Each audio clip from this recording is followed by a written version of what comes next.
All right, we are live. So we're just going to broadcast is live. I know. So we're just going to wait for some people to start coming in. So hello, if you're already watching. No, we got 0 viewers so far. So just wait. They will appear. Don't you worry. Will they appear? I do not know. I hope they do. It could be a bit awkward if they don't. Yeah. So, I just unfollowed. Oh, shit. That's so embarrassing. Sorry, everyone. I just unfollowed my own company on Twitter instead of retweeting something. I was the first ever follower and now I'm not. Okay, oh, no. Great. Now it is. I'm just not even going to bother with retweeting right now. I apologize to my entire company, friends and family for that embarrassment. Okay, so it is now 6 o'clock. So, hello everyone. My name is Wallea. This is Revolt FESTA 2021, the first anniversary of Revolutionaries. Yes, I am online. Yes, hello. We did know that we were live when we were having that banter. That was just a bit of a freebie for you before the party starts. So this is the first anniversary of Revolutionaries. We are an independent book publishing company based out of Australia, but operating internationally. Hello, welcome. Before we kick off right now, I just want to give an acknowledgement of country. So for those of you, I'm guessing a lot of us are from Australia tonight because of the time. America should be asleep, but if you are joining us internationally, welcome and hello. So this is customary for us to do this acknowledgement, but also we have some extra reasons for doing it tonight as well. So I wish to acknowledge the Kabi Kabi people who are the traditional owners of the land which I am broadcasting to you from today. Their sovereignty was never ceded. This always was and always will be Aboriginal land. We are nearing on our annual celebration of Australia Day, which is also why I really wanted to touch on this, which openly rejoices the start of the dispossession and genocide of First Nations people.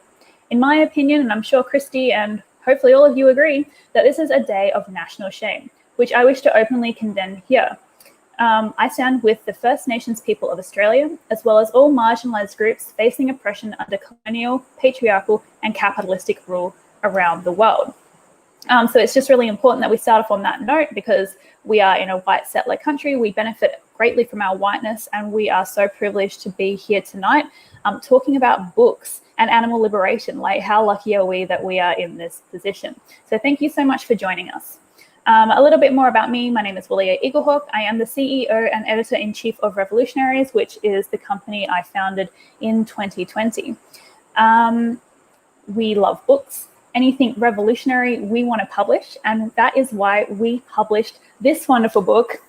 Hello, 5 Essays for Freedom, a political primer for animal advocates by Kristy Alger. Yay! And we are so excited about this book. This book was our 6th book in our first year, and the final book for us to publish in 2020, even though it is now 2021 while we are celebrating, but time is a social construct, so who cares? So I'm so thrilled to officially launch this book tonight. So hopefully you've all had a chance to order it and read it. Hopefully you have some questions. And I just want to quickly throw over to Kristy, who is the amazing author. So I have known Kristy for quite a while now. I'm going to put it out there that we probably connected in, I'm going to say around 2015, because that is when I first went vegan. So I was delving deep into all of the Facebook communities and figuring out what the heck was going on. Kristy was already a leader in this space and someone who I was incredibly intimidated by because she was doing things that I was not. Me as a newbie vegan, I was just like concerned about what kind of cheese I could eat and like what on earth do I do? Like, do I throw out all this stuff? Please send help. I feel horrible. And Kristy was out there on the front lines liberating animals. And I was in awe of her. So that's how we connected. I think we met in a Facebook group somewhere, and then I started following her on Instagram. And then I didn't know that all this time she was following me as well. Until she and I started talking more last year. And that is how we got to know one another. So Kristy, over to you. Who are you? Where are you from? And what's going on, mate? Hey, everybody. Thank you for joining in. I'd just like to acknowledge that I'm broadcasting from Murrurumbina country, east of the Kootalana River. Colonial names, that's about 30 k's outside of Nipaluna, outside of Hobart, the colonial name. I'd like to acknowledge that the land here was never ceded, the sovereignty was never ceded, and the injustices are ongoing to this day. I'd like to condemn the celebration of nationalism on Australia Day. and encourage everybody to really engage with the dialogue on why, at the very least, we should change the date, and we should be moving towards abolishing it altogether. Hello. I'm an animal liberationist, a theorist, a writer, a mother, a rabbit rehabilitator who lives in Lutruwita, Tasmania. I've always been political. If you've read part of the book, you would have gone through that first part of growing up travelling and in Bundaberg. Raised in a very political household. We watched the news whether we wanted to or not, and you engaged with what you saw on the news, and that has had a profound impact on me as an individual. So this book really is a work of 39 years of being exposed to politics, being raised political, and then as I've moved through the social landscape, new ideas, concepts, new barriers to break through. And so writing this book has been a huge, profound experience. Amazing. Thank you so much. All right. We just were having some technical difficulties, but it's all resolved. I think hopefully you can all hear us. I know one person lost sound. Let me know if you were able to fix that. All right, moving on. That was a great introduction, Kristy. I'm sorry. Well, I'm pushing many buttons back here. Not just I'm glad you're on top of the tech stuff, because I'm useless with that. Mate, we had a great chat about that this week. All right, great. So first of all, before we really dive into what on earth this book is about and why we're all here, we have a few giveaways for you tonight or today or wherever you're joining us from, anywhere in space and time, because this also could be the future. So hello, that's weird. So firstly, we have a few ebooks to give away. So if you do not yet have your copy of 5 Essays for Freedom by Kristy Alger and you would like a free ebook, all you have to do is engage in the chat box, ask some questions, and then at the end of the session, I will hit you up.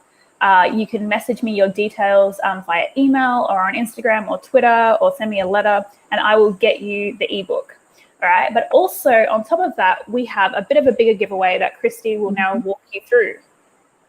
Okay, so I'm going to be giving away a few things tonight, a pack basically. You'll get a free copy signed by me of the paperback. I have included a little sticker pack in it, and I've also included from my favourite local designer down here. Her name's Red Bunny, and I encountered Red Bunny back when I was at university, and she's always been making subversive T-shirts and badges and stickers and bags and things, and I discovered that she does these repurposed artillery bags, or ammunition bags, sorry. And she does screen printing. And I don't know if you can see this, but it says on it, "Kiss my furry red butt." And that sums Red Bunny up in a nutshell. It's got a little key ring off the side of it. And it just so happens that the book fits perfectly in the bag. So wow. I've been carrying around my proof copy as a lucky charm in my bag. So I'll be giving away this pack tonight. So it's open to anybody in the world, okay? Do not stress on that account. We will get it to you no matter where you are, unless, of course, you're in Antarctica or somewhere like that. That could be tricky.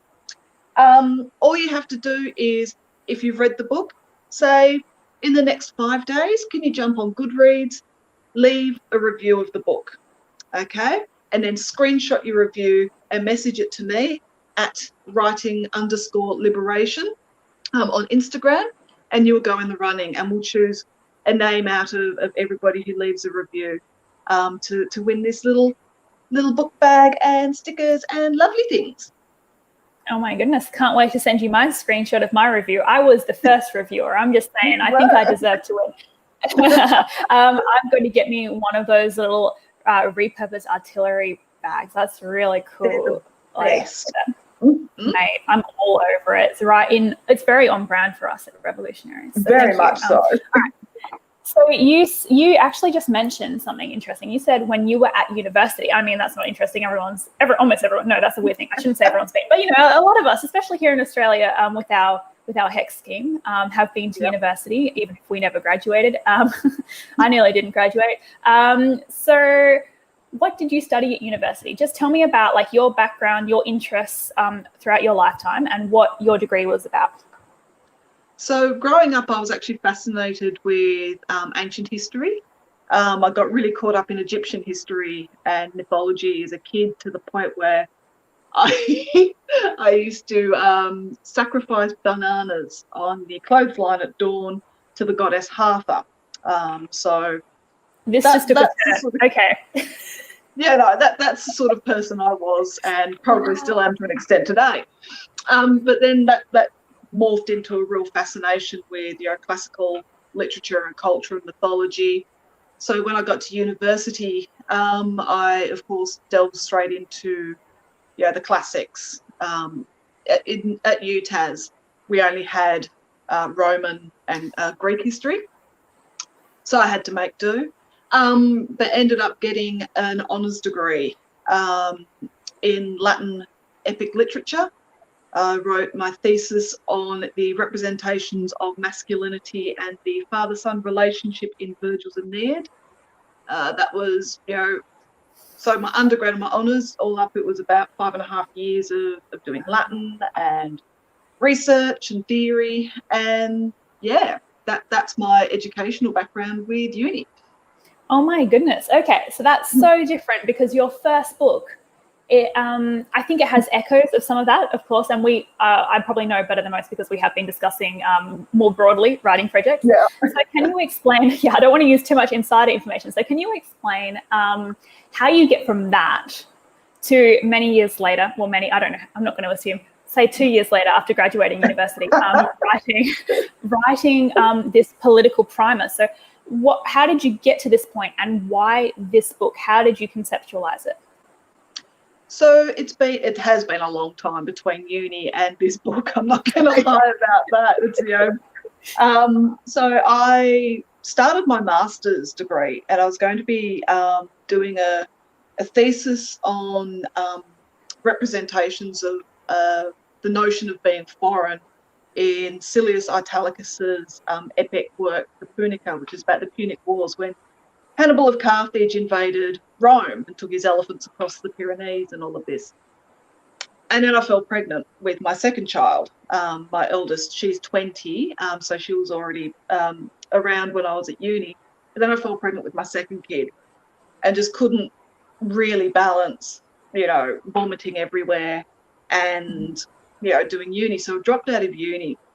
And then that, took me through a path of working dead-end casual jobs, but always seeking stimulation, reading and watching the news, and really, really searching it out. I had another child, so I've got 3, and that's more than enough, thank you very much. And then found veganism. Back in about 2011, I first got exposed to the idea of veganism. That was around the time of the live export scandals here in Australia, where a lot of animals were being shipped overseas and were dying on the journey, and then they were getting overseas, and the things that were happening there were really bad. And so by the end of 2011, I decided to go vegetarian, because I thought that would be my contribution to the movement. But in doing so, I met other vegans, like actual vegans, and they were normal. And previously I thought of vegans as being really weird and like bloody lettuce fancying lentil mongers. Like, really didn't like the idea of being vegan. I come from a hunting family, and I have worked on farms before too. So this whole concept of going vegan was very foreign to me. But then meeting vegans and really, really being immersed in animal welfare, not animal rights by that stage, but animal welfare, really opened a lot of doors. So I went vegan around Mother's Day of 2012, after watching The Cove, about the massacre of dolphins at Alger. And I realised the hypocrisy of crying over spilt dolphin blood when I was still killing calves and chicks and all sorts of other animals. So I went vegan. And initially it was very much an apolitical idea of veganism, as I explained in the book.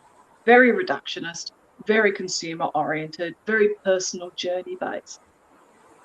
And then in 2016, I got involved with the crew at Animal Liberation Tasmania, newly established organisation, and they'd hit the ground running with these hard-hitting exposés into facilities in Tasmania. But they're very, very radical people that I was suddenly working with and, doing outreach with and protesting with and organising with. And so that, really shifted my politics and really shifted my understanding of veganism. So at the start of last year, before everything went to shit, I was approached by Farm Transparency Project. I've been doing a bit of writing online. And Farm Transparency Project, they were formerly Aussie Farms, the people behind Dominion documentary. And they said, would you contribute articles to our online platforms? And I was like, oh, hell yeah, like this is, oh my God, like as if I wouldn't. So I started writing, regular articles, and I set up my own Medium account as well to write other things. And then, I started posting a lot of these things online, especially as the pandemic progressed and things began to be locked down and we couldn't really do a lot. And so a lot of essays were written or articles were written on a variety of subjects, such as the subsidies that are going to these lobby groups for the Meat and Livestock Australia or Dairy Australia, all these industry lobby groups, or, I wrote on why slaughterhouses aren't safe for anyone, whether you're human or an other animal. So it built up basically a bit of a portfolio. And I've been watching Wallea and what you were doing and the things that you were producing. And it was like, oh, wow, like seeing you becoming really centered by your work and your writing. And that's when I messaged you, like replied to your story that day when you'd shared something about feeling really, really fulfilled by where you were as a writer. And I said to you, you've given me hope that will be me one day, that, if I just put in the effort, it'll be me sooner rather than later. And that's when you went, well, actually, would you put in a proposal? And so I took the articles that I'd written throughout the year and I've basically framed the chapters of the book off those articles. So it started off when I put all those articles together, like a stapled copy, it was like 10 pages. And then by the end of it, it was a full manuscript. And that was, I think it was the 3rd of April, you gave me the go-ahead to start writing this properly. And then, it was August. I think we originally, it was August. Sorry, I got my A wrong. Oh my goodness, yeah, it's an A. But what was interesting is that we did, I think around March, April, we had this discussion just about claiming the writer identity. And that was around the time that you changed your username from Liberation Alger to Writing Liberation as well. So I do remember that really clearly. And, you were just like really curious about like what could happen. And I said, hey, you could always write a book. I definitely suggest, keep writing on Medium, maybe submit some things to us. And I know you did submit some things for us to publish online. And then at that time we were talking about working together. I said, well, can you write a book? Do you want to write a book? And you were like, oh, endless possibilities. So then my first thing I said to you is write some articles. I'll invite you to contribute a chapter to a book that we're going to write. And then you can use that as a stepping stone to writing your own book. So then the pandemic obviously went tits up and like just progressed and got worse. And suddenly it was August and it felt like I blinked and you emailed me going, hey, here's a whole book proposal. And I was totally floored because you didn't give me any warning. We hadn't, like we've been like talking and stuff, but I didn't know an entire proposal. And the way that you just slid into my emails and you're like, hey, you said good day. Here's the proposal. And I was totally shocked. So what I want to know now, totally going away from all my notes. That's fine. So, this makes sense. It does make sense. So what I want to know is, firstly, you talked a little bit about like why you wanted to keep writing in the sense that you were seeing what I was doing, and that's why we started talking. And that's the path that led you to publish with us, but also what I was just thinking of when I was getting ready for this is, what is it that made you really comfortable and want to publish with Revolutionaries? Because we were and still are a very small publisher, just starting out, had not yet published anything vegan, had incredibly centered in fandom. For anyone who is familiar with our work, we are really situated in the fandom of a K-pop group called BTS.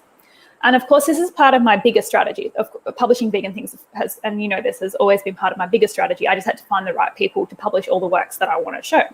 But from your perspective, what made you go, hey, Revolutionaries, I'm going to give it a go? Because, you know, you could have had that conversation with me, got really inspired, and then nicked off somewhere else. Yeah. I think for me, it was, I'm pretty anti-capitalist in many ways, which feels really weird, plugging and spruiking and trying to sell a book. But in essence, I hold a lot of anti-capitalist ideals. And the thought of trying to find a bigger publishing house that just chews through authors as a revenue raiser doesn't really give people the individuality or the support networks to be the best author they can be, and just sees, the written word as just another piece of flotsam for the world to consume. I didn't want that for my writing. So watching what Revolutionaries was doing, even though I didn't really have any idea of BTS or the fandom side of things, it was creative and it was fluid and it was exciting and positive, and it reached out, and you just had this way of communicating with people that just made you want to sit and think. And that's what I want for my work. I don't want people to read my work and feel obligated to go, oh, you're a legend, you're a genius, you're this, you're that. I want people to read it and then sit and think. And Revolutionaries really felt like the best fit for that particular goal, to encourage people to sit and think, not to consume, not to chew it up, not to spit it out, but to think and just meditate on what you've read and exist with the ideas for a while. And I could see that was what you were really working on with Revolutionaries. So I was like, yep, I want to be a part of that. And as it happens, my assumptions were right. Like, as a supportive, encouraging, positive environment to work as a first-time author, it's just been an amazing experience. Awesome. Okay, well, great. Suddenly became about me for a second. My apologies. Can you hear me all right? Because we just got hit by a massive storm. And it is yeah, I can hear you fine. It's like hail on a tin roof, mate. It is like smashing us. Oh, wow. So everyone, let me know if suddenly everything gets a bit loud, and I'm just going to let Kristy talk, and I'll wait for it to pass. But okay, as long as we're all right. So, so we kind of went through like how you conceptualized the book, how you pitched it to me, and we're like, great, let's go. What I want to know is, okay, firstly, how do you define veganism? Let's start there. What is veganism to you? So we know what it was to you when you first started, but how would you broadly define veganism now? Veganism for me is a holistic approach to combat the problems in society and to provide a framework for a way forward out of the shit we found ourselves in. It has a totality of shit. For an author, I'm really losing my words right now. It's like a sum total of everything that we want and could be. So I talk in the book about, defining it by the terms of practicable veganism. Not this idea of purity, not this idea of only for the animals or vegan for health or all of these things. It's practicable veganism. It is where it is successfully applicable in our day-to-day lives. It is the relationship that we have with other animals and with ourselves and the people next to us. It's how we view the earth. Is the earth a resource or is it a home? So veganism has all these multifaceted little details and intricacies that, if we explore them fully and can live them fully, have a truly revolutionary prospect. But if we restrict veganism down to these core little separate things that never intersect, it will always remain stagnated.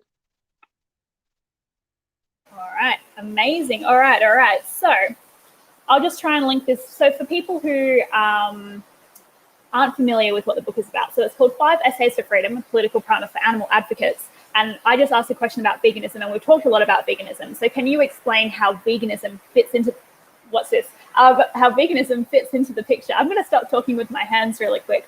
How veganism fits into that picture, and then also why you use the term animal advocate as well as veganism in the book. Okay, so how does veganism fit into this? Well, when we revolutionize our relationship with other animals, there are so many positive flow-on effects from that. You know, when you look at, okay, so primary focus, of course, is other animals. They no longer get exploited, caged, slaughtered. But then, you know, when we're talking about animals in the natural world, their homes are respected, less habitat loss. We're not engaging in land clearing for cattle grazing. For people who don't know, in Australia, Queensland, for example, 80% of land clearance is for running cattle. And I think we've actually got higher rates in Australia of deforestation than in the Amazon currently. So it's this massive problem that is interlinked back to the rights of animals not to be slaughtered. And so we don't clear land to run them. We don't clear land to plant crops to feed those animals. We don't have oceanic dead zones. We don't enclose parts of the ocean to farm fish, which has a beneficial impact for the natural environment, so they don't get over sedimentation, deoxygenated, parasites, escapes, all of these sorts of issues. For humans, when we revolutionize that relationship with other animals, we get in touch with ourselves again as animals and who we are as communities. Slaughterhouses cease to be, and slaughterhouses are dangerous, exploitative places for humans as well as animals. The risks of working in these places from a psychological and a physical harm perspective just makes it unfathomable that they exist in this day and age. When we look at, say, for example, I don't like to really differentiate between factory farming and non-factory farming. It's all industrialized, no matter whether it's organic or what have you. But when you do look at these vast scale feedlots, factory farms, the runoff from these places, you know, contributing to mass environmental pollution and degradation. You know, as an ideal, veganism can address so many of these different points all together, even if the focus is on other animals and our relationship with them. So it becomes holistic and it becomes this sum total. What was the second part of that question? Mate, all right. I think it was your use of animal advocates. Animal advocates.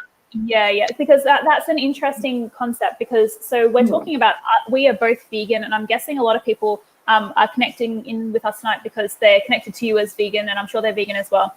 But then how does this concept of animal advocate come into it?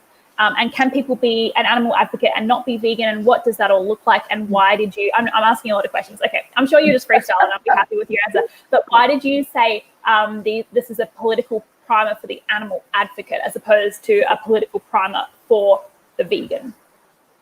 So you can be an animal advocate and not be vegan. And you can be vegan and not be an animal advocate. Being vegan is not synonymous with promoting animal rights. And being an animal advocate is not synonymous with being vegan. So my grandma, she's one of the OG liberators who, you know, she stole dogs off of short chains. You know, she rescued so many cats when she was younger. You know, there was nothing that stood in this woman's way. But she wasn't vegan, she was vegetarian. So she was a massive animal advocate, and so many lives were saved by my grandma. And then you see there's a lot of vegans who are quite content with just being, I'm going to promote this burger, or I'm just going to eat my salad and I'm just going to keep out of it. It's not like, you know, the one thing is exactly the same as the other. Animal advocate, though, can be a really expansive term. It can mean an animal liberationist. It can mean a wildlife carer. It can mean somebody who, like a politician who stands up and speaks for animal welfare. So it's a really expansive definition. And I wanted people to feel that they could approach this book within that definition, that they weren't going to be kept out from the book because they weren't vegan, because vegan as a title can actually push people away, unfortunately. And through the book, be able to welcome them into that world and say, okay, so here are the expansive reasons why you should be vegan. But then really encourage vegans who aren't advocating for animals, that they can get involved, and that there are a myriad different ways that you can get involved. So yeah, I've done a lot of direct action, but it doesn't suit everybody. It's really high intensity, it's extremely stressful, and it's traumatic. And I don't expect people to do that at all. So part of this book towards the end is actually formulating ideas that people can get involved with animal advocacy without having to traumatize themselves or endanger themselves. And so that, yeah, the non-vegan animal advocate can come along for the ride too. And for the people who are neither, because there are quite a few people I know who have bought the book who are neither animal advocate nor vegan, for them to actually have an insight into what animal advocacy means, what veganism means, and why we do it. Because the politics that we're up against and the systems that we're up against affect everybody, absolutely everybody, animal and human alike. So I wanted everybody to have a piece of this pie and be able to come into it and get something out of it. I love book pies. That's all I can say. That sounds delicious. Book pie. Yeah, break me off a bit of that book pie. All right. So why a political primer? You could have written any book as your first book. Let's be real. You could have been How to Be Vegan, How Not to Be Shit. Yeah. You know, like you could have just come up with any title and like gone for it. And I do think we do need to do like How Not to Be a Shit Vegan. I think that is in the future for you. Yep. Maybe it's in the future for me as well. Definitely as your editor, it will be. But why did you start as a political primer? I know you said you have been very political your whole life, but why did you start here and not at the very beginning? Why did you jump forward to like somewhere else, and why is this an important step? Because I have a feeling you're going to say this is actually an important step for where we currently are in the vegan, animal rights, animal liberation. I don't know why I'm answering this for you, but please go on. Tell me why a political primer. I actually see politics as the beginning of everything. Politics is where things begin. So veganism begins with politics. So veganism doesn't begin with a burger from, some joint or, buying a t-shirt. Veganism begins when you adopt a personal set of political ideals that you're going to remove yourself from a system of exploitation. That's where veganism begins. So it begins with politics. If you don't understand the politics, though, from the outset, the external politics, you're going to struggle to understand how the politics exist within the vegan space. Apoliticism is a word that gets bandied around a lot, that notion of not having a political identity or any political interest or being completely divorced from politics. And there's a whole mainstream of people really pushing this apolitical viewpoint. When we do that, we disconnect ourselves from the politics that we're striving against, within, and towards, because we are striving towards a political ideal, whether it's a deconstruction of political ideals or whether it's the creation of new ideals and systems. We can't afford to disconnect from politics. Politics govern every aspect of our lived experience. Veganism is no different. So that's why I began here. This is the beginning. And then veganism sort of follows on from there. So, how to be, not too shit vegan will be sort of the second book, or no, it won't, but you know what I mean? Like, they're the ones that follow. Theory, a lot of people get really, really scared by the word theory. It frightens people. They think academia, they think university, they think I'm not smart enough to read this. But theory can give us the basis for what we create. It can create really strong foundations for what we're trying to build. And so I wanted to create accessible theory that people could read, that we can build upon. And so it's this idea that my dad always says that everything has to be somewhere. And I've always thought of that as meaning that everything comes from somewhere. And so veganism comes from politics. And those politics come from a series of decisions and events and circumstances that have happened for centuries, for millennia. This is a very linear process. So understanding the recent politics, the recent events, what is happening in the here and now, what happened back there, we can actually learn, adapt, progress, build, and change the freaking world. But you can't create change unless you understand what you're trying to change. So that's why I began with a political primer. This is the beginning of it all. So interesting.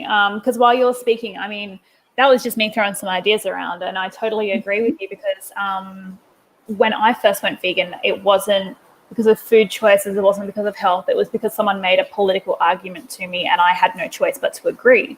And that was my beginning, because it aligned with my ethics. And I'm like, well, you make a very sound argument, and I don't see why the heck I'm not vegan right now, because it makes total sense. And, so I find it fascinating that you're saying we're actually just getting back to basics. Although, like, in many ways, this seems like a very advanced step. And I think maybe that's what I mean to say. Like, it is very, like, in terms of the general vegan story, a lot of people come at it from health or the environment, or caring about animals but not caring about humans. Like, those tend to be like some really easy first steps. So I guess in my mind, when I was thinking about it, I was like, okay, so most people are starting here in a very single topic reason for going vegan. And we're starting this story because it's a story for my company now as well, because it's the first book about veganism and animal rights that we're publishing. We're starting it all the way over here, which is where people often progress to over time, like you did. So what you're saying is actually what everyone needs to do, vegan or not, is come back to basics. And this is the foundations. So actually the primer in political primer is priming you for the rest of your vegan animal advocacy journey, not priming you for more politics.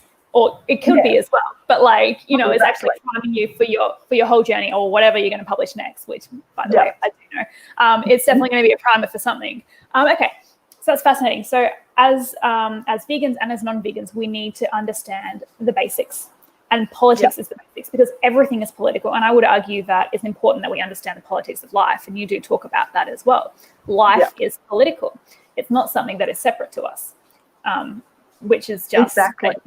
I mean, we know it, but some people, Yeah, and that's as much a result of the times that we live in, where people are actively disconnected from political processes. And I'm not just talking about parliament and government. I'm talking about the political processes of how we interact on the daily.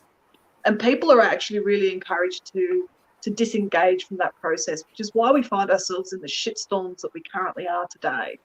Because people have been encouraged to remove themselves from those political processes, because it suits the powers that be if we are disconnected from one another, and if we don't understand the political frameworks that we're existing within. All right, so true. I'm just reminding everyone in the comment section that we will take questions throughout the entire session. So if you have anything, ask away, and I will chuck it up on the screen no matter what it is. I mean, I won't do anything too weird. Even I have limits. We're in a public place. Deanne, I see that you, if you want to see some weird stuff, you can just go follow Kristy on Instagram. But here we're at Revolutionaries, we're gonna keep it a certain level of professional for at least another 20 minutes. So Deanne, I see that you asked a question. Can you just clarify that question, and I'll be able to post it. Can you put it as a full question, and I will be able to post it on the screen? Thank you. All right, so I'm gonna now go kind of like essay by essay and just ask like an overall kind of question, so we can start exploring. So there are 5 essays, as the title suggests. An introduction and a conclusion, fully referenced. Wonderful, wonderful piece of writing right there. Just really selling this old girl. This old, yep, she goes all right. So can you just tell me a little bit about what is the animal industrial complex and why should we care about it? All right. So we're far out. How to summarize that and not go on for a whole 1 hour lecture. So most of us are pretty familiar with what like an industrial complex. You've probably heard of the military industrial complex or the prison industrial complex. An industrial complex is the networks or the totality of networks that combine to promote the interests of a certain corporate business entity and government entity and media entity. So with the animal industrial complex, you're looking at the networks that exist between government, between media, between institutions such as university, CSIRO, the lobby groups, and the corporations, and the way they interact with one another to promote their interests. So with the animal industrial complex, the core interest is the increased consumption and exploitation of other animals in whatever way is viable. So it manifests in so many different ways, and it can actually be really overwhelming looking at the ways it will manifest. So it will be something like a connection between how the Australian government will give Dairy Australia funding as a lobby group, and then Dairy Australia then is given access to the public education system to go into schools and create consumer and labour markets out of children in the public school system, and how all of that is, backed up by the tax system. Or you've got, the connections that exist between Rupert Murdoch's media outlets, for example, and his personal interest, or the corporation's interest, or News Corp's interest in animal agriculture, and how then they'll represent protest actions in the mainstream media to create a certain dialogue and framework to position activists as the other in society, and really discredit what the movement is trying to achieve or trying to say. So that's what the animal industrial complex is in a nutshell. And to be honest, I think I could write several volumes of a book of however many books you could imagine, really, really pulling apart what the animal industrial complex is. Like all industrial complexes, it is based on violence towards animals, towards humans, towards environment. The animal industrial complex can even manifest through foreign intervention in other countries, through active coups to destabilize countries predominantly in the global south, so that they become food bowls for the global north. This is what the US has done so successfully through South America. So the reason we need to be concerned about the animal industrial complex and how it's getting further entrenched in our lives is, as it expands, it sucks so much more into it and becomes so pervasive that people don't even recognize it. So they don't recognize what advertising is. They don't recognize what, Dairy Australia giving a cow to a school to decorate, like a fibercast model to decorate, what that actually is. It becomes invisible, and where it can be seen, it becomes benign. We know, though, that what is actually happening behind the scenes is anything but benign. That's why we need to recognize it, understand it, and actually begin to pull it apart, thread by thread, beam by beam, structure by structure, because it's controlling government, it's controlling the populace, it's controlling us, it's controlling our education facilities, our science facilities, all these areas that are supposed to be independent of political influence, that are supposed to be apolitical, they're not, because of this influence from these industrial complexes. And industrial complexes will interact with one another. So you'll have an animal industrial complex that interacts with the prison industrial complex through food services or through the use of dogs on prisoners. It'll interact with the military industrial complex with the same reasons, but also, as I said, with coups going into other countries.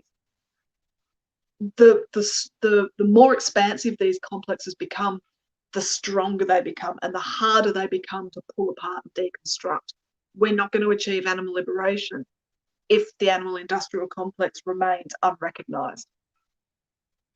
All right, fantastic. So that's something we need to be aware of. And of course, you address it more in depth in your chapter. So if anyone wants to know more, that's their first port of call. Well, yes. Okay, so moving on to the next essay. And we actually have a question that kind of works in with this. So I want to know a little bit more about your understanding of the carceral state. And maybe we can start off with this question. I'll just put it up on the screen and you can kind of segue on from there. Okay, then. So how caging animals is part of the exploitation process, and some groups and businesses make a lot of money from caged animals. Yep, I can comment on that. Oh, so I'm going to take you back a bit. Okay, so when humans first started domesticating other animals, we didn't really use cages, and up until quite recently, animals would actually free roam through a lot of civic spaces, surprisingly. You know, pigs, horses, donkeys, sheep, what have you, chickens. The use of the industrial cage is very recent, to be honest. So in order to keep the vast numbers of animals that we have in these systems, you have to organize them and you have to contain them, because you can't just have them free roaming back, you know, when it used to be a family might have a cow in the backyard that they would milk, or a pig that they might slaughter at the end of the year, and they could be generally left mostly alone. You know, you can't do that when you have 36 million cows living in Australia, or when you have, you know, 5 million pigs going to slaughter every year in one country. You have to contain, confine, and control. And the more effective a cage, the more output, the more productivity you're going to get from the body of an individual animal. So when you look at, say, sow stalls for pigs, we get told all the time that the reason they use a sow stall is to prevent the pig from rolling onto her babies. And when we know that when pigs are given nesting materials, they're excellent mothers, they look after their babies really well. But if you put a pig in a sow stall, you can actually maximize how many babies she'll pump out and keep alive next to her. She can't hurt them. And so the more babies that you have carried through to weaning and to slaughter, that's more money in your pocket. You also don't need space. Space costs money. You know, land costs money. But if you can carve up that space into the smallest amount possible and put as many of those animals in that space as possible, your profits are maximized. So that's where that fits into it. So on the surface, of course, that is really quite a carceral system, because that's how it works in the prison system too. Prisons make money. They make money for private corporations. They make money for governments. The contract systems that support prisons create a lot of wealth. If you can manage to get as many people incarcerated as much as possible, and then exploit their labor the way that you exploit the bodies of animals. So in Australia, everything from, you know, lingerie to the Australian flag gets made by people who are kept in prisons. The more you have in the prisons, the more labor force you have to exploit. So you've got to design the cages that support living, or support the maximum number of bodies to be kept alive in that space, so that you can get the money out of them. And that's where one of the major intersections between, you know, the human carceral system and how we apply that to other animals works.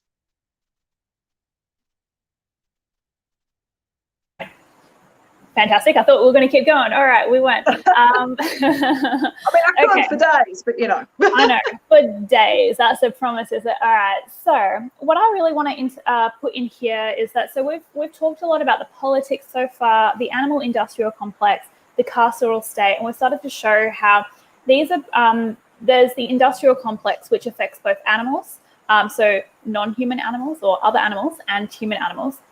And the same goes for the carceral state, which is actually just part of the industrial complex as well, because it's just turning these bodies, other animals and human animals, into machines that create profit at the expense of the being. What I would be interested just to hear a bit about is how much do you think we need to increase our empathy towards other animals and human animals as part of this journey? Because it's easy to talk about theory, about saying this is all capitalism, this is all a plot, and have people argue from this kind of perspective. But how important is it just for us? Because for me, when I went vegan, my whole rationale is that I would never cause harm or want to cause harm knowingly to another being. So for me, that's where I came from. Whereas I find that as soon as we start making these very intellectual arguments, we can kind of get a bit removed from the fact that these are still animals, and it actually doesn't matter. Even if we were post-capitalistic, even if we were post-carceral, if this were still happening, it would still be an issue. So can you explain why it would still be an issue even if we were in this utopia? Okay, so I don't believe that there could ever be a utopia. I'm quite a pessimistic person. For somebody that fights for progress, I am surprisingly pessimistic, but you know, we keep on, we keep on. So when we get to a post-carceral system, and you know, when we get to it, I'm going to say when, because we are going to bloody do it. When we defund and abolish the carceral system, it actually helps us connect with community around us and have that empathy. So I think it was Angela Davis who said that the prison system is basically where we warehouse the detritus from a capitalist society. So that's where we stuff people who don't have a function in society, or who we don't think have a function in society. That's where we put people who, let's face it, for the by chance of where they were born, the economics of the family they were born into, the circumstances of the place they were born into, aren't afforded the same opportunities of other people, you know. And we distance ourselves from those people and we say, well, you know, they're a drug addict, they stole something, you know, they assaulted someone. I don't want to empathize with that person, they deserve a cage. And so we disconnect ourselves from the people that we could actually really, really help and prevent from being put in the cage in the first place. You know, we stop blaming our neighbor for their circumstances and we try to lift them out of it. And that's where the empathy for other animals comes into it too. Because if we can't have empathy for our next door neighbor having a really shit time and actively work to lift them out of it, we're not going to be bothered about the abstract concept of a pig in a cage in a facility that I can't see, that is nowhere near you, because that's how these facilities work. They keep them isolated from the community.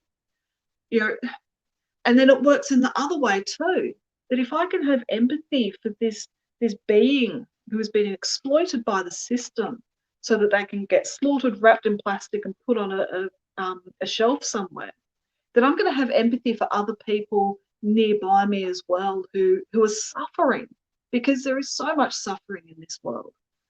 And if we could just really connect with the person there, the neighbor over there, the animal over there, the tree behind us, as I point in front of me, you know, as we really connect with these spaces and these people and these beings around us, we can actually move beyond needing cages, full stop. All right, that is wonderful. So we can all do with a bit more empathy towards.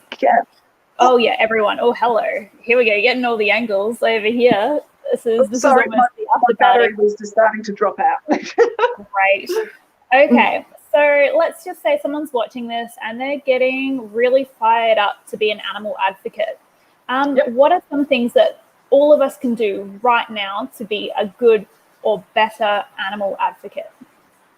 All right. So first of all, I think one of the best things that you could do is make sure that the people you're standing alongside are supportive, safe, considerate, and that you're those things back as well. Create network, create community with the people that you're going to be fighting alongside, because we're in this for the long haul. It needs to be sustainable and it needs to be compassionate for one another. You know, you can't pour from an empty cup, you know, to use a cliche, but it's true. And then right now, you know, right in this very moment, start thinking and writing or drawing or singing or something so that you can conceptualize what it is that you're working towards.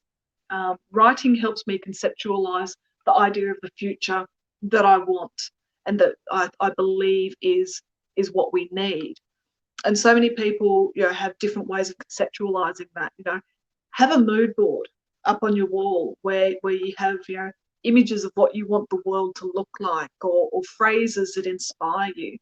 So really begin to visualize what you want. I'm not talking about that notion, that pseudo-spiritual notion of, if you think it hard enough, it will come to pass. Like that's not where I'm coming from here. What I'm talking about is actually having a game plan to work towards.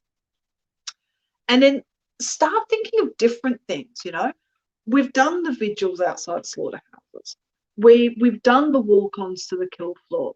We've done the exposés. We've done so many of these, street outreach. There are so many other things that we could be doing. So start thinking about what would work in your community, think about what would work in other people's communities or what you want other people to be able to work towards. It could be, doing a food drive for a women's shelter, or for, Food Not Bombs. It could be holding a vegan night at your house where you cook a massive meal for a lot of people. It could be, we're still going to need a lot of the direct action, but it could be something that we've not conceptualized yet. Offering childcare so that people can go out and engage in activism, would be something that would be really important and quite revolutionary, because I've not heard of that occurring anywhere. Just think outside the box. Take this moment in the now to start thinking about what it could look like. Is there a space in your community that there is like an empty block? Approach the council about a community garden so that everybody gets fed and it's fresh, healthy vegetables, less reliance on the corporations, less carbon footprint for the food that you do buy. Just really start thinking about what you want to see and how you want to see it, and how it could be different to what we've already done. All right, so I'm going to try and summarize some of what I'm interpreting here.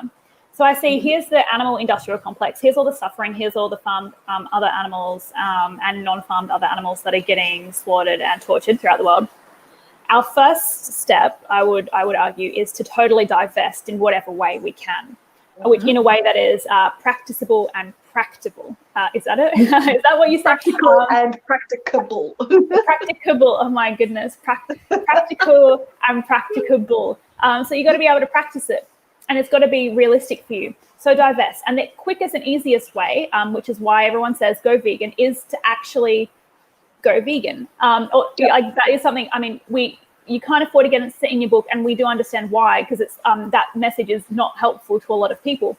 But the quickest and easiest way, and I think why a lot of people say go vegan, is because that is one quick step you can take to totally be like, I'm not putting my money directly there, although there are many indirect ways which we contribute. So that's the first step you can take. And then what you're suggesting is that we need to create another space. So this is all the suffering over here, and we need to be over here building a community that other people can join in on, where other animals are heard and valued and centered, and other people as well, and other trees and ecosystems are. And so we are divesting in more ways than one from this carceral state, the animal industrial complex, and creating a community and a sustainable movement by looking at what we can contribute. So what I can contribute is publishing your book, and that is my contribution. And what you can contribute is writing the book. So exactly, to whoever is watching, what is it that you can contribute in your own way, even if it's very small, on top of instantly divesting by being vegan, or in whatever way that you can practice? Is that kind of what you're saying? Yep, you've wrapped it up without my waffling. Mate, that's what I'm here for. I am your editor in more ways than one. Exactly. All right, I'm just looking through. Great. So we just got some lovely comments coming through on Facebook. Thank you so much, everyone. I just want to take this opportunity to say, if you leave a question or a comment and you would like a free ebook, please leave a question, leave a comment, and then hit me up on Instagram or Twitter. That is my handle there on the screen. And I will get you a free ebook. I will leave this offer open for, like, say, the next 5 days until the end of next week. Like, if you want a free ebook, just come and get it. We don't mind, because, you know, we're anti-capitalist, although we would like your money, so do that too. But it's more important. I'm anti-capitalist, but I got bills to pay. So that's right. So we got to play the game to win change, to win. Okay. And also, Kristy has a great giveaway of a signed copy of her book, a sticker pack, and a really cool bag made, repurposed locally in Tasmania. And in order to get a hold of that, we just need you to go to Goodreads, leave a review. So just go to Goodreads, search 5 Essays for Freedom, leave a review, send a screenshot to Kristy at Writing Liberation on Instagram, and she will select the winner from that. So and please just do remember, that. can I just jump in? When you do write a review, be honest. You know, be truthfully, absolutely, genuinely honest. Like, I would love all 5-star reviews. I think we both would. But the whole purpose of ideas is to get criticism and critiques back. And, you know, if you've got something that bugs you about what I've written, let us know in the reviews. You know, honesty in reviews is so important. So, yeah, be honest. And you still might go in the running for the bag. Even if it's a 1-star, you're still going in the running. So, mate, that is generous, because I've offered these things to people who reviewed my books before, and I do not look so kindly on people who are mean. I mean, it's be constructively honest. Don't just say, "Oh, holy shit." That's a no from me. All right, so we have another question. Wow, Deanne. By the way, Deanne is the deputy editor-in-chief of Revolutionaries, and she is very active on the questions tonight. So here's another one from Deanne. Thanks, Deanne. You get another free ebook if you'd like one. All right. Here we go. Oh, this is a good one. What can you say about claims demonizing animal advocates, e.g. vegan terrorists? All right. Having been called a vegan terrorist on multiple occasions, it is the single most offensive, revolting thing that you could say to a person who is in pursuit of peace. Terrorism, when we think about it, it's a very racialized view of terrorism. You know, this notion that all terrorists are Muslim or what have you, which is completely untrue and disgusting. But what that does is it isolates a community, you know, the Muslim community, and you can demonize the Muslim community, and you can push them out, and you can vilify them, and you can say whatever you like, and you can do whatever you like to them, which is how come we ended up with the Christchurch massacre. Okay, vilifying an entire group of people unjustifiably by saying they are terrorists is an act of violence. It is violence. It encourages violence. It allows for violence. It justifies violence. And so to call somebody a terrorist when they are committed to the pursuit of peace, far out, like what? It angers me, to say the least. But it is very much a political maneuver, which is why we saw certain politicians using it after the Dominion Action protests, and which is why we have seen you know, owners of businesses that have been targeted by peaceful protest using the term vegan terrorists, and why it has been used extensively through mainstream, especially right-wing media. You know, this idea that you can take an entire group of people, vegans, call them terrorists, and then nobody has to listen to them. But worse, we can isolate, we can cut them out, and we can teach people to fear them. So when I look back at the history of direct action in Australia, when I think about the actions I've personally been involved in, there has never been an occasion where that I have seen or that I have witnessed afterwards, like reported on, where an animal rights activist has initiated physical violence against a person during one of those actions. I've had hands laid on me. When we walked onto the kill floor at Love a Duck, for example, a worker grabbed me by the arm, and I had to tell them to take their hands off me. I was grabbed at a vigil outside of a chicken slaughter facility and had to tell them to let go of me. When I was organising vigils outside slaughterhouses, I've had a truck driver try to run over my best friend and going at a speed that would have killed them. And that same truck driver also threatened to cut the throat of another activist that was working alongside me on the day. But never have there been any cases where we've retaliated or where we've fought back. And that's when you're on the scene as an activist, okay? And the activist population makes up a tiny percentage of the vegan population, which, you know, it'd be great if we could reverse that, but, you know, that is how it is.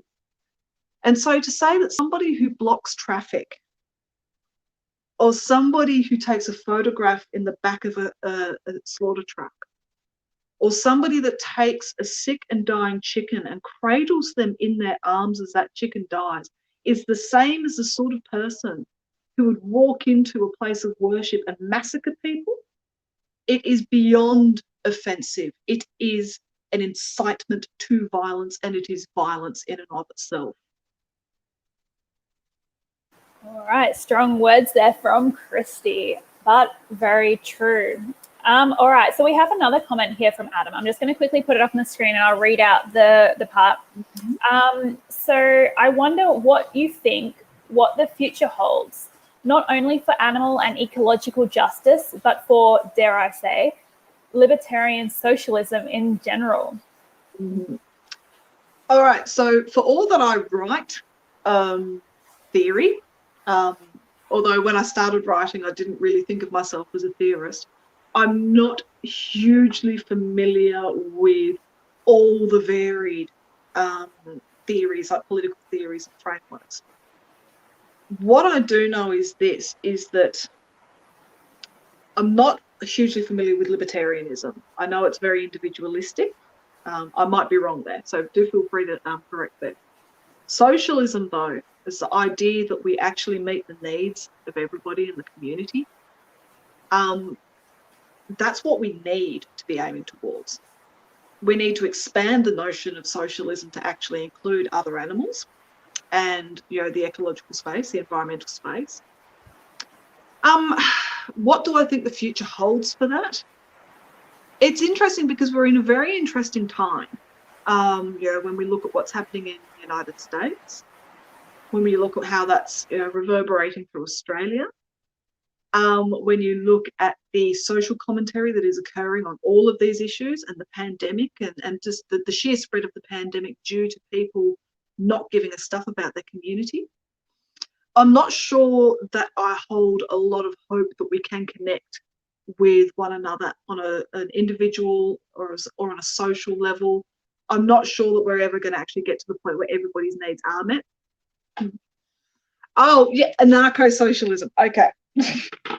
Thank you. I would like to think that we could actually get to an anarchist state, or, you know, and I mean state as in condition, not state as in governance. I like to think that we can get there. Whether that's going to occur as a result of effectively a massive global disaster on an Armageddon level that renders governance impossible, or whether we see that through the active construction of community networks and supporting one another and the fundamentally understanding what anarchist ideals are, as opposed to the knee-jerk reaction that you get when you actually mention anarchism or socialism. I'm not sure that there is a future for it, because I'm not sure that the damage that has been done by conservatism, by neoliberalism, by capitalism is so readily undone as all that. We can hope. We can hope, and we can, within the networks and communities that we exist in ourselves, whether it's the organisations or the people that we're working alongside, we can uphold those ideals with one another, and we can keep these dialogues up with other people outside of those communities. But yeah, like I said earlier on, I am actually quite a pessimistic human being, so I'm not sure what the future holds, or whether I can predict what the future is for any of these issues. But it's that notion of, you know how many sharks, if they stop moving, they drown? All I know is if we stop moving, we drown. And I'm not ready yet for that. I'm not ready to drown yet. So I'm not going to stop, no matter how much I, doubt the future. Oh, wonderful. And I think it's so important to note that I guess all we can control is right now.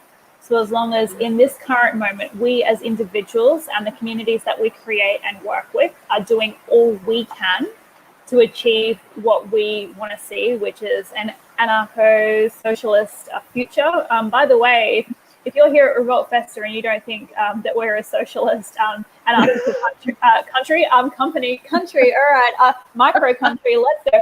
If you think that that's not some of our ideals, I've got news for you. We are anti-capitalist, although we do acknowledge it is hard surviving in a capitalist system without being capitalist.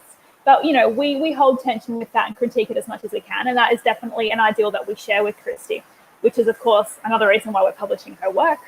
So we're gonna make a lot of money, aren't we, Kristy? But then we're gonna bloody change the world, and that's what matters most. All right, we're gonna become the fat cats, and then we'll make the change. All right. Yep. That's fat cats. Yeah, great. Okay. So we've been at it for over an hour, but actually, this is going to be interesting.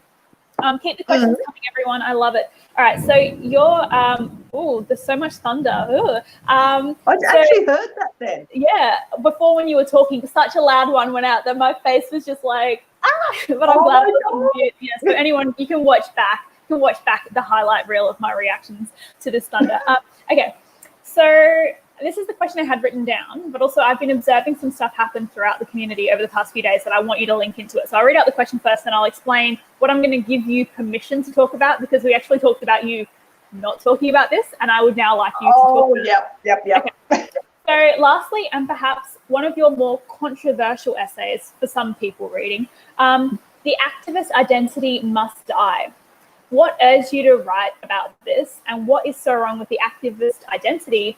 Can you talk about current vegan activists, especially throughout the pandemic, who are also incredibly saying some really inappropriate things, and why this is so bad for the movement, without mentioning this person's name, but we all know who it is, / I'll just message whoever wants to know afterwards and let them know. There's actually a number of them, so it could be anybody. It could be anyone, but I'm thinking about one person, and I hope you're thinking about them too, but let's go. All right, so allow me to compose myself. Why the activist identity must die? It is a multifaceted problem, and it is exacerbated by capitalism, but you can't blame everything on capitalism as much as we might want to. It is also exacerbated by social media, by what social media does to our brains and the way we interact with one another. So these dopamine feedback loops that make us just crave more and more online attention. So we become more and more filtered. And I'm not talking about the photos. Everything becomes posed and curated in pursuit of likes and adoration and acclamation.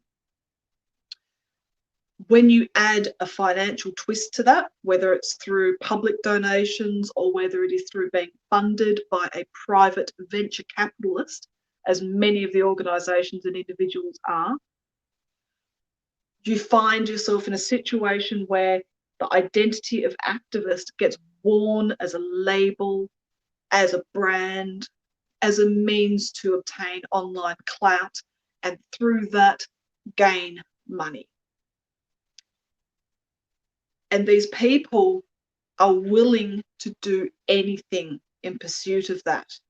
Anything except actually address the notion of justice, the notion of consent, the notion of community, the notion of intersecting oppressions, the notion of politics. These things get pushed to the side so that they can pose and act in a certain way that they know is going to get them the online notoriety and the money that comes with it. During the pandemic, we saw a lot of the traveling style of activism shut down for obvious reasons. And things kind of, in some areas, ground to a halt. And that's when things began to implode, because suddenly a lot of these, celebrity activists, or these people who were really, really pushing for that online clout, they couldn't do the things that they were used to doing. And then everything started to fall apart, and we saw the holes in reliance upon the certain ways of activism. So a reliance on street outreach when you can't access the social space, a reliance on traveling around the world to appear at events when you can't travel overseas anymore, or a reliance on tokenizing the suffering of other animals whilst not trying to build community with people around you that you're suddenly very much hemmed in with. It fell apart. It's the difference between activism as praxis and activism as identity. When you wear being an activist as an identity, it is as easily taken off and destroyed as a t-shirt that you wear, or you're ripping a cover off a book. When you live activism as praxis, when the ways that you interact with the community around you, human, non-human, non-animal, when you live it as practice and it informs everything that you do and say, it progresses, it becomes progress. But if you can just take your activism on and off like a shirt on a beach overseas somewhere, or if you're just using it as a means to get money and clout, you will say anything. And the more controversial and contentious the things you say, the greater the online attention you're going to get, the greater the reach of your posts. And the greater the reach, the more the money, because it's all monetized now. And it pushes these people to say things that are vastly inappropriate. But then when people come to them and say, look, here's my view from an opposing position, and have you considered how this hurts people when you say this? Or have you considered how this traumatizes people when you say that? The ego involved in maintaining activism as a brand and an identity leads to people becoming abusive online. And so you start to get this situation where people are responding abusively, and then everything blows up and it becomes a royal shitstorm where everybody is jumping on one another, everybody is fighting with one another, and there's no real work being done in a liberatory context.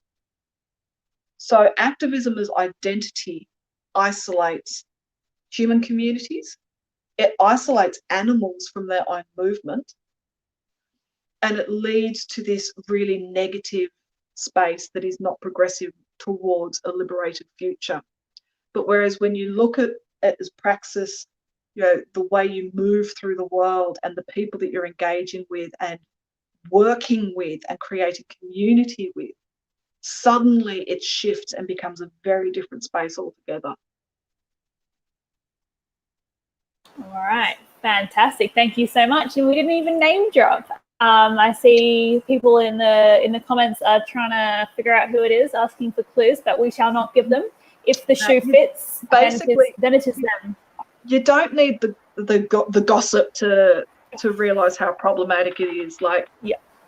Suffice to say that there are some people with some big platforms, and I'm not talking about any one particular individual person. There are a lot of them, big platforms, who are saying and doing things that are not conducive to liberation, and it needs to be addressed. It needs to be addressed. Absolutely. And you just addressed it, mate. So good job to you. All right, just a friendly reminder, everyone get your questions in now because we're going to start winding down. All right, so while people are thinking of their questions, if there are any, I think we've covered a lot of ground. And of course, we can always do another one of these in the future. I heard through the grapevine, Kristy, very, very reputable source, that you are writing another book. Might be, yeah. You might be. All right. No promises, but can you give us like a little hint about what we can expect from this? Well, it's fun. I've gone back to my academic roots. Don't worry, it's not a super academic book, but I've gone back to where I began at university, and I'm talking about sort of the progression, the history, the evolution of our relationship with other animals. I'm talking about perceptions of animality and how we look at animals as being so other to us that they must be controlled. A lot of carceral themes, and a lot of there's going to be a lot of distressing content. Like chewing through it is really hard to to work through. Chewing through my research, Jesus Christ. It's very vegan of you. Through the research for it has been difficult, because you've got to confront some awful stuff. But once again, it's about taking people back to the foundations, and as my dad said, everything has to be somewhere, and this was somewhere millennia ago. This is not something new. The conversations we're having about animals and animal rights and the treatment of animals and their place in society is not new. It's very cyclical. So yeah, going right back to a bit of Aristotle and a little bit of Pythagoras. I apologize for everybody who has had to sit through Pythagoras in bloody mathematics in school. We are going back to Pythagoras, but we're not talking about his maths, so it's not that bad. And then we're progressing through into some medieval history, a bit of modern politics, a bit of modern history and events, and yeah, it's going to be interesting. It's going to have a couple of little contentious points in it, I reckon, a couple of little controversial thoughts, but should be fun. No, it sounds fun to me. Oh, it will be. We'll make it fun. It's always a party. All right. So I've got some questions here. I'm going to put the first one up on the screen. Mm-hmm. Do you think there is a value on focusing on your community? Oh my God.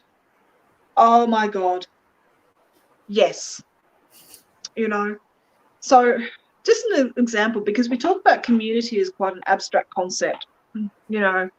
Your community is so many different things. Like, your community is the people you work with. Your community is the people you volunteer alongside. It's the school mums you have a smoke outside the school gates with after school drop off.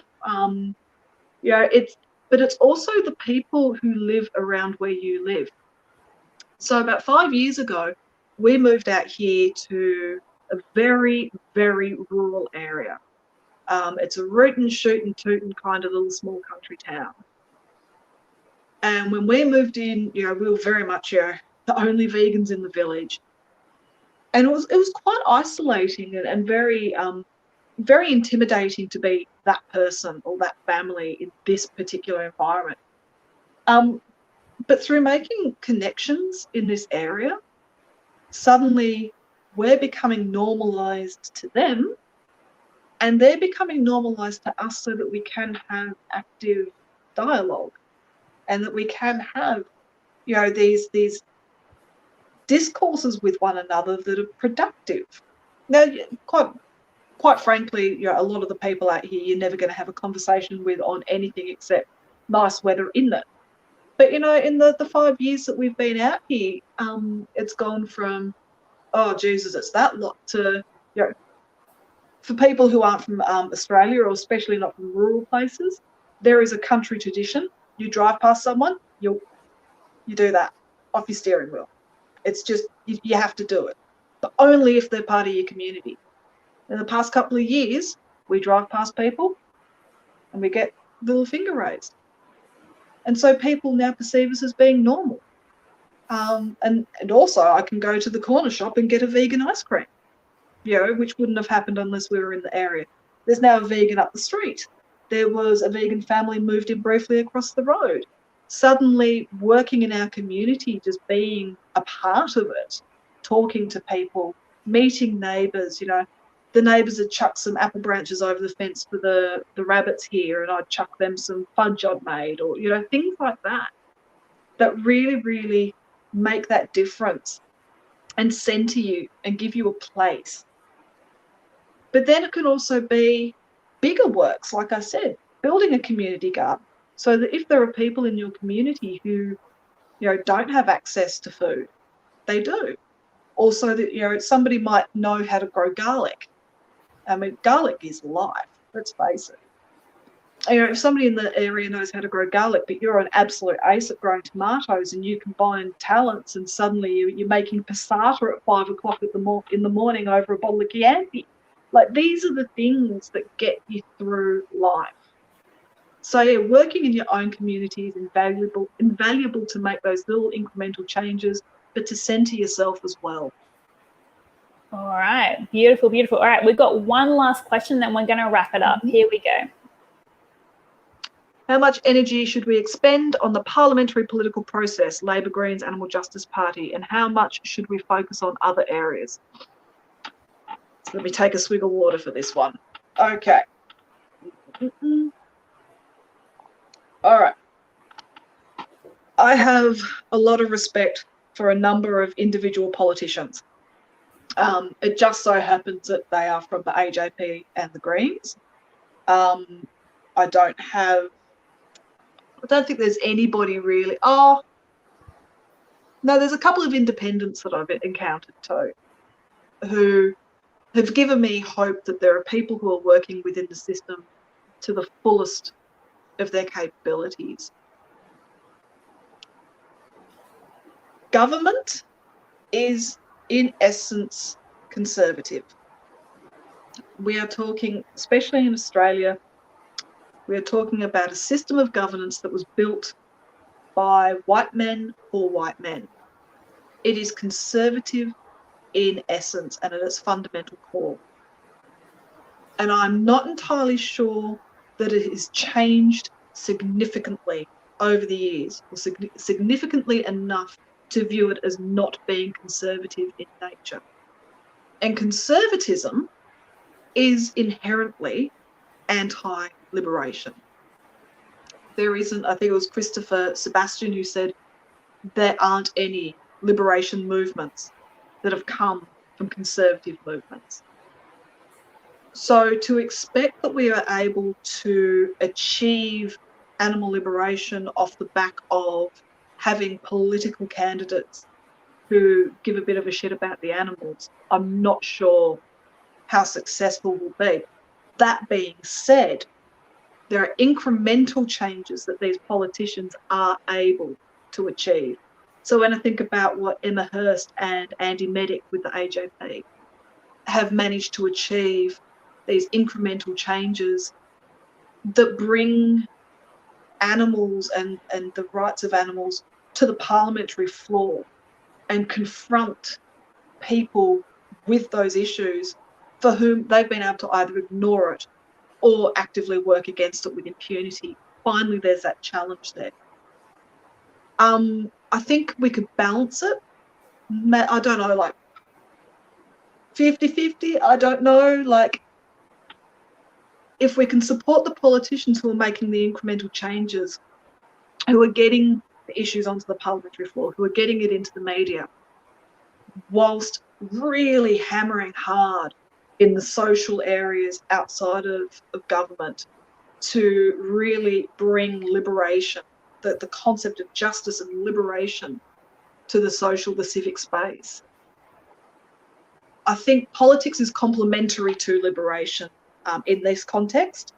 It is not going to be the driving factor, I think. Yes, that's what I'm trying to say. All right, fantastic. And I think the overall message that I'm taking from this is that as animal liberationists, animal advocates, as vegans, as humans, we need to occupy every space that we possibly can and have those conversations. So if my background is politics, if that is something that I can contribute, then that is where I need to go. But we can't put all of our eggs in one basket. Because they're not our eggs to be put in that right. basket. There we go. You just saved me. So thank you. Yes, but we can't just put all our faith in one process. We have to attack this from all sides. And then everything does then become an important piece to the puzzle. Like it is right that we have the Greens and the Animal Justice Party. They're all playing their part because it's, of course, not just about other animal liberation. It's actually part of a broader liberation picture where we have to actually probably get rid of democracy at this point, because is it even truly democracy? Like that's a totally different conversation that we can throw in there. Funnily enough, Here we go. Just interject there. The definition, the manifestation of democracy that we have currently is probably more in line with its ancient manifestation when it was first created by the Greeks than we believe, than we imagine. Because when the Greeks created democracy, it was for a select elite few members of society, just like it is today. So there actually isn't that much difference. Okay. It is genuine democracy today. But that is another topic. It's what we're expecting or assuming democracy is, which is a level playing field where we are able to choose and actually have a say and have a vote. So that's, I guess, it's a miscommunication of what actually we're engaging with. And once again, that is something, we can do a different session all on that. All right. We'll schedule a session for that. Oh, right. Great. Let's do it. Midnight sessions and late night chats. Tune in. We'll do a podcast. Okay. Thank you so much for everyone who has hung with us for 1 hour, 31 minutes and 5 seconds so far. That is a long time to be sitting down. I can't believe we did it. Thank you to everyone who has been sending through comments. Kristy, I definitely recommend going through after and reading the praise for you, which I will not put on screen because it will look a bit weird if we're just around, praising you. But I mean, thank you so much. Oh, okay. Right. Okay. We have one more from Kate. Kate, you got in at the last minute, mate. Here we go. And it's still politics, and then I'll start praising you myself, and then we can go read the comments after. All right. I've been wondering this also. Do we focus energy on the next federal election as a movement? Could we bring organisations together on something like this? Would there be value in that? I think there is value in that. Now, I'll try and be as quick as I can, but you know what I'm like. So I've been heavily influenced by a local anarchist, anarcho-communist called Bob Buchanan. And he's just this amazing fella that I just absolutely adore and worship like an uncle. And he is, the sort of guy who is so anti-capitalist he's turned Bushman. That's how entrenched in his ideals are. And he said that you should, even if you are anti the political process, you should still try and get involved in it. Not because you want to win seats or because you want to sit on council or anything like that, but because it pisses people off. It antagonises people. And he used the analogy once to me of how you make a campfire with two sticks. You rub the sticks together until the friction causes a spark.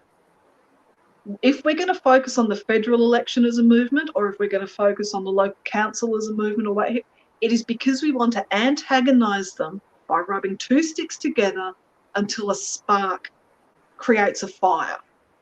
So I think there really is value in rubbing those sticks together. Just understanding that it is a tactic amongst many others, and it can't become the focal point. It has to be situated in a variety, like a multifaceted tactic approach. All right. Thank you so much. All right. So thank you so much, everyone, for attending. I just wanted to take this opportunity to say thank you so much to Kristy. You are a true revolutionary. I mean, from our perspective as a company, don't look like that. I'm talking. All right. You can disagree with me all you like later. All right. When we're off stream. Okay. So when I set out to create this company, I wanted to connect with other revolutionaries. I believe that revolutions are small. I think we all start small and do what we can, where we can, how we can, in ways that are practical and practicable to us. Did I get it right? Yes. And I think that you are an amazing person with a huge contribution already in the world. And I think through this book, you are already making an impact. I know it has already impacted my team directly. So I'm able to watch people that I work with experience your book. I think this is your life path. And it's been so wonderful to know you now for 6 years and to watch you continue to step into your power. I think you are so powerful and amazing, and I feel so honored to be part of this process with you. Okay, I'm going to start insulting you now just to make it a bit better. You're also the worst. I can't stand you. You're revolting. But thank you so much. I'm sure everyone had a great time. I can see from the comments everyone's really enjoyed this. And I'm looking forward to releasing your next book very soon, by the way, everyone. Very soon. Sooner like than nights ahead. Yes. Yeah. So everyone, please make sure you're following Kristy on Instagram at writing_liberation. Hey, chuck me a follow too. Let's all rise together. It's me and Kristy anyway. Yeah, woo. Let's do it. We'll do the finger flick. No, it's not a finger gun. It's like on the steering wheel. Yeah, we'll do that on the steering wheel. It's the yeah. Yeah. Yeah. Hey man, I live in the bush, so I get it. All right. Yeah. So thank you so much, everyone. I'm gonna click end now, and Kristy and I are gonna look forward to the very last minute. What was it? Yes, go for it. I just wanted to say thank you to everybody too. So everybody who has bought the book, or is going to read the book, or has mentioned it. Anybody who has ever sat down at 3 a.m. over a red wine with me and just cried about the state of the world. I know there's a couple of you on this live stream who have been that person. Just thank you for being a part of this, and you are in this book and part of it, and fuck, I'm gonna make myself cry. I just love you, and I'm really, really grateful, so thank you. All right, wonderful. All right, let's bail before it gets too emotional. Thank you so much, everyone. It has been a wonderful time. We'll see you next time.